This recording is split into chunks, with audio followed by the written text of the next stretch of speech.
Yes, we're joined by Fox News contributor Kiron Skinner. She is a Tobey professor at Carnegie Mellon University and academic advisory board member at the America First Policy Institute. Kiron, thanks for bringing your expertise tonight. The Russians are saying to the Ukrainians, surrender Mariupol by, I believe it's 5 a.m. Russian time. It's less than, well, about three and a half hours from now, or else. Why would the Ukrainians want to do that, or would you advise them to do that? Absolutely not, and they won't do it. And so I think the Russians are feeling the pain of this war, the death toll on all sides, and a lack of strategy because they weren't prepared for the Ukrainian resistance, as we've been saying for weeks.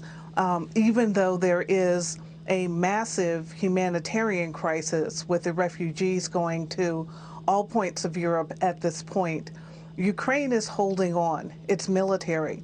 But in addition, as you've just been reporting, John, there is more and more Western military aid on its way to Ukraine.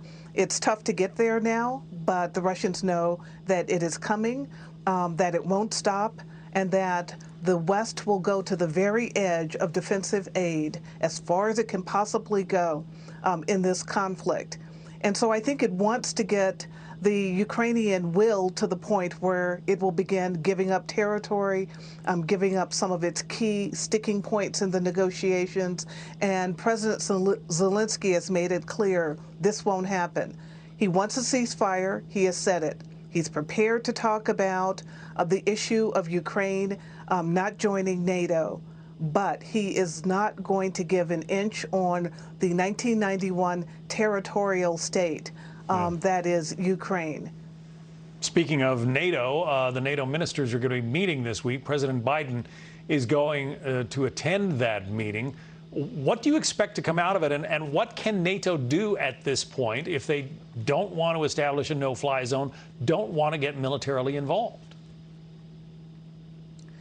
I think there's a lot that NATO can do, and I'm one of those who believes this meeting is necessary, that when you're in a war of global proportions that's engulfing much of Europe in one way or another, I think more meetings at the leaders level should take place. So I'm glad that President Biden is leaving the White House and going to Europe. Not only will there be a leaders meeting among the NATO heads, there will be a special session of the European Council. There will be a meeting of the G7 members. These overlapping organizations will reinforce the common view that they've got to go as far as they possibly can in facilitating negotiations. You mentioned Turkey, which is also a NATO member, may play a crucial role in brokering relations between Ukraine and Russia as they try to come to some kind of deal. You know, Turkey is, like Ukraine and Russia, a maritime country in the Black Sea. So I think NATO has a crucial role to play in what ultimately happens between Russia and Ukraine in negotiations. But the NATO and European and transatlantic allies need to keep talking about economic sanctions, expanding targeted sanctions on Russian politicians, military leaders who are committing war crimes, and other oligarchs. That has to continue to happen. They've got to talk about energy sanctions and a way out of entanglement with Russian oil and gas. They've got to address the humanitarian crisis. There's a lot to discuss in the coming days. Let's hope those meetings are fruitful. Kiron Skinner, we appreciate your expertise. Thank you. Hey, Sean Hannity here. Hey, click here to subscribe to Fox News YouTube page and catch our hottest interviews and most compelling analysis. You will not get it anywhere else.